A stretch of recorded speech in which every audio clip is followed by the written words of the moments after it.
संत कबीर नगर। भारत के प्रसिद्ध सूफी बुजुर्ग इस्लामिक विद्वान हजरत सूफी निजामुद्दीन कादरी बरकती रिजवी मुहद्दिस बस्तवी का जन्म 15 जनवरी 1928 को अगया में हुआ था। उन्होंने शिक्षा के प्रचार प्रसार के लिए सैकड़ों मदरसों का शिलान्यास किया।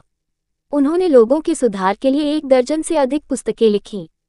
उन्होंने हमेशा पवित्र पैगंबर हजरत मोहम्मद सल्लल्लाहु अलैहि वसल्लम की सुन्नत का पालन किया। उन्होंने अपना पूरा जीवन सुन्नते मुस्तफ़ा की रोशनी में बिताया। उन्होंने समाज के सुधार के लिए काम किया। दिन में वह छात्रों को धार्मिक ज्ञान से अलंकृत करते थे। रात में वह समाज के सुधार के लिए बैठकों और सम्मेलनों में भाग लेते थे। उनके भाषण कुरान और हदीस के संदर्भों से भरे होते थे, इसीलिए विद्वानों ने उन्हें खतीबुल बराहीन के लक़ब से सम्मानित किया। उन्होंने अपनी प्रारंभिक शिक्षा घर पर ही प्राप्त की। 1952 में उन्हें जामिया अशफिया मुबारकपुर में दस्तार फजीलत से सम्मानित किया गया। वह बचपन से ही एक नेक स्वभाव और सरल स्वभाव के थे। अपने छात्र जीवन के दौरान वह ज्ञान के प्रति समर्पण, उपासना के प्रति रुचि और तकवा और धर्मपरायणता के गुणों से प्रतिष्ठित थे। हजरत मौलाना अली अहमद साहब मुबारकपुरी को दारुल इकामा की देखरेख सौंपी गई थी।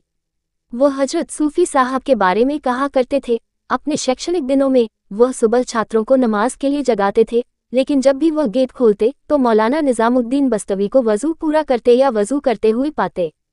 वह अपने छात्र जीवन से ही बहुत नेक और धार्मिक थे। उनकी धार्मिकता का प्रतीक ये था कि उन्होंने एक बार हजरत हाफिज मिल्लत को यह अर्ज़ी दी कि हजरत, मेरे ये दोस्त मुझे सूफी साहब कहते हैं, मैं खुद को इसके लायक नहीं पाता, इसलिए कृपया उन्हें बताएं कि मुझे इस नाम से न बुलाएं।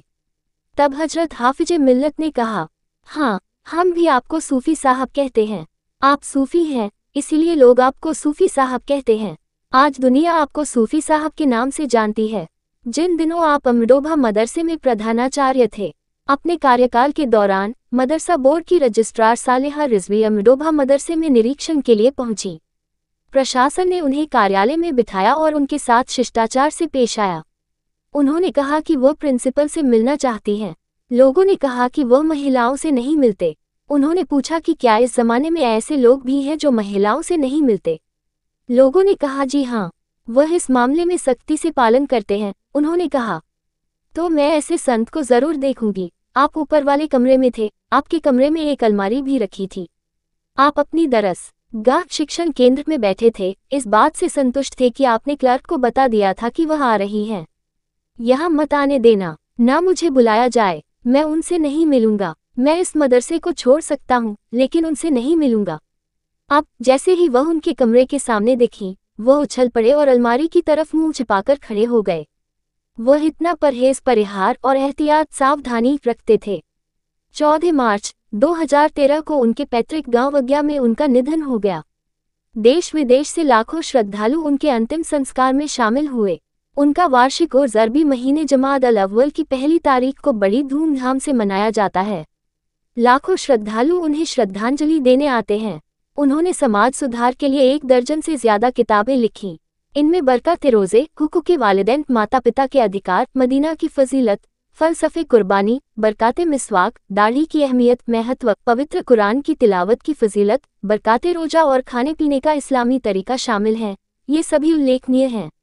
कई लेखकों ने उनके जीवन पर किताबें लिखी हैं जो आज भी लोगों को उनकी शिक्षाओं पर चलने की शिक्षा देती हैं। निज़ाम हसन और मुबीन 2 महान व्यक्तित्व। खतीबुल बराहीन मुनफरिदुल मिसाल शख्सियत। खतीबुल बराहीन एक अद्वितीय अनुकरणीय व्यक्तित्व। आईना मुहद्दिस बस्तवी। खतीब अल बराहीन अपने खुतबात के आईने, उपदेशों के दर्पण में। खतीब अल बराहीन आईना अशार, कविताओं के दर्पण में। मुहद्दिस बस्तवी सुन्नते रसूल के आईने, पैगंबर की सुन्नत के दर्पण में। आलिम बामल, हयाते खतीब अल बराहीन, जहाने खतीब अल बराहीन आदि। हजरत सूफी निजामुद्दीन साहब ने देश भर के 4 मदरसों में पढ़ाया। अंत में उन्होंने दारुल उलूम तनवीर उल इस्लाम अमरदभा में सदर अल मुदरासीन, प्रधानाचार्य, शेख अल हदीस का पद संभाला। उन्होंने 20 साल तक बिना वेतन